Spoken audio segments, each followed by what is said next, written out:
Баршаңызға сәлем достар. Достар, бүгін сіздерменен мынадай браслетті тоқитын боламыз. Міне, қолда ерекше тұрады, әдемі болып. Екі бетінде мынандай карабин қадайтын дөңгелектері бар. Енді маған тек карабинімді қадау ғана қалды.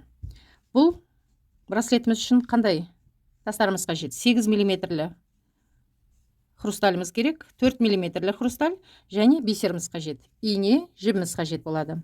Видеомды бастамас бұрын менің видеома лайк басып, каналыма тіркеліп, қоңырау батырмасын басуды да ұмытпаңыздар. Ой пікірлеріңізді комментарий бөліміне жаза отырыңыздар. Ал бастайық онда. Ең бірінші бізге бір бисер менен 4 мм хрусталь тасымыз қажет болады. Жібіміздің ұшына дейін алып келеміз. 15 см қалдырамыз. Мынандай домалақ жасаймыз. Сол үшін қажет болады. Міне, бұлай өткізіп алдық. Жақындатайын сәл қазір. Міне, бұлай өткізіп алдық. Енді бисерімізден төменнен жоғары қарай өткізетін боламыз. Міне, мынандай болады. Тағы да бисер, хрусталь. Дәл осылай, мына жібіміз бисерден шығып тұр.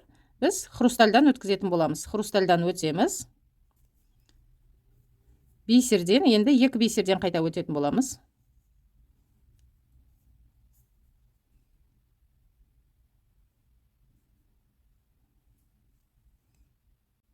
Тағы да бір бисер, бір хрусталь аламыз.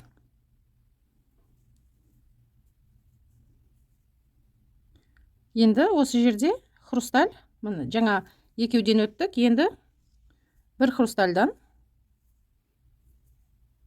Әрдайым бір хрусталь, екі бисерден өтіп отыратын боламыз.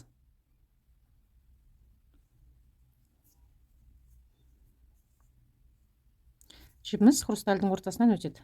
Міне. Тағы бір рет көрсетіп жіберейін міне. Бір бисер, бір хрусталь. Бір бисер, бір хрусталь. Хрустальдан өтеміз.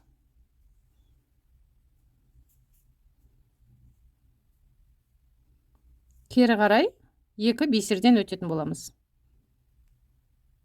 Жібіміз шығып тұрған бисер және кейінгі қосылған бисер. Осы екеуінен өтетін боламыз.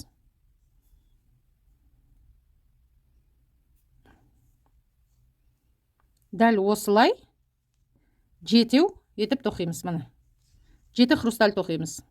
1, 2, 3, 4, 5, 6, 7. 7 хрусталь тоқимыз. Сосын ортасына мына қызыл хрусталімізді қосатын боламыз. Менде 4-еу, әлі 3-еуін тоқитын боламын. Міне, 7-еуін тоқып болдым. 1, 2, 3, 4, 5, 6, 7. 7-еу болды. Бізде мынандай жарты доға пайда болады. Енді осы жерде қазір мына қызылды қосатын боламыз. Қызылды аламыз, инемізге қызыл хрусталь. 8 мм-лік. Жібіміз жоғарыда тұр міне.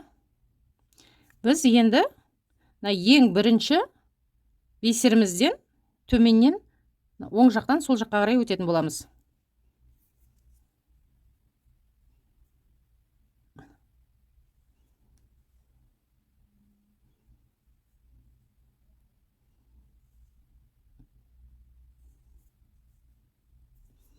Жібіміз сол жақта екінші рет қызыл хрустальдан өтетін боламыз. Тартыңқыраймыз.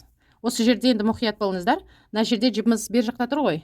Осы жерде екі кішкентай бисерімізден оң жақтан солға қарай екі бисерден өтетін боламыз.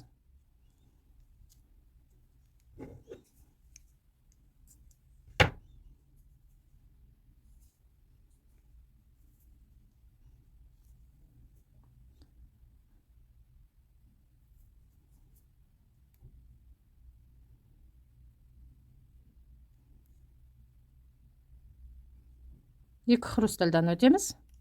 Жібіміз хрустальдан шығып тұр. Енді біз міне былай тұрса, қазір мына қатарды тоқыдық, енді кері қарай айналдырып былай тоқуымыз қажет. Оны дәл осылай бір бисер,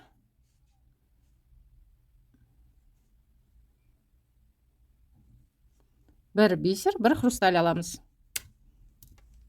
Бір бисер, бір хрусталь алатын боламыз тағы да.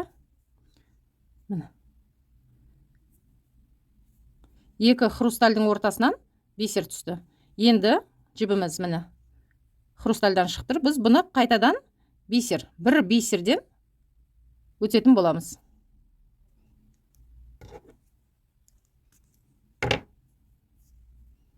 Сол кезде хрусталь мен бисеріміздің орны ауысады. Енді бір хрусталь, бір бисерден өтетін боламыз.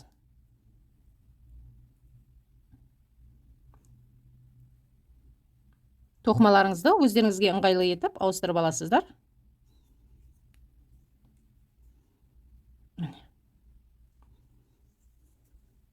Әрі қарай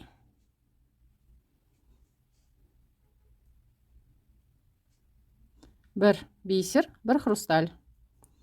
Жібіміз бисерден шығып тұр. Біз хрустальдан өтетін боламыз. Хрустальдан шықты жібіміз енді. Бұны енді бисерден өтетін боламыз. Міне хрустальдан шықты жібіміз.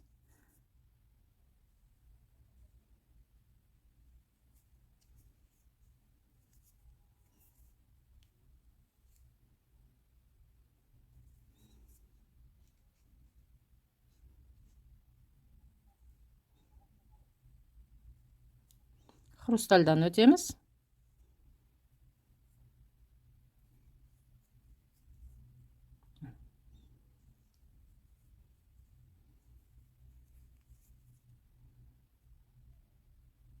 Бір бисер, екінші бисер.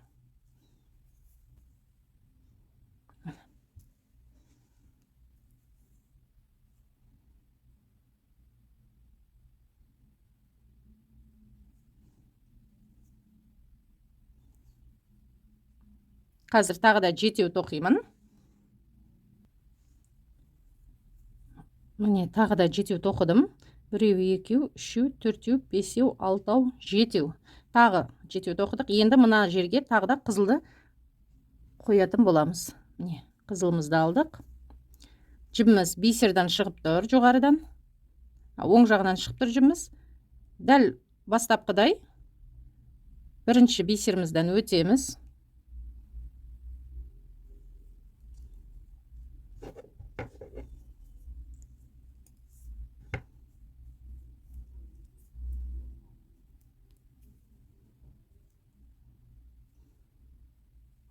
Екінші рет қызыл бисерден, қызыл хрусталімізден өтеміз. Екі бисерден өтеміз.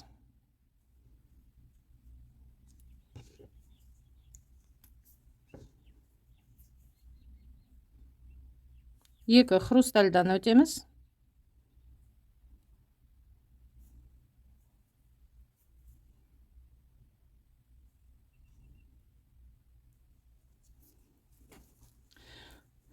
Дәл осылай жалғастырып кетеміз. Мына жерге де хрусталь менен бисер екеуін орнына ауыстырып, дәл осылай жалғастырып кете береміз.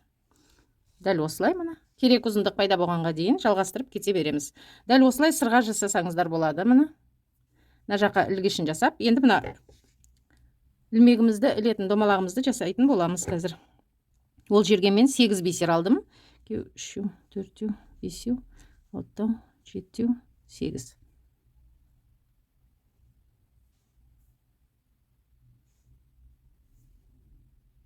Сегіз бисер алдым. Жібіміз хрустальдың оң жағында, сол жағынан өтетін боламын.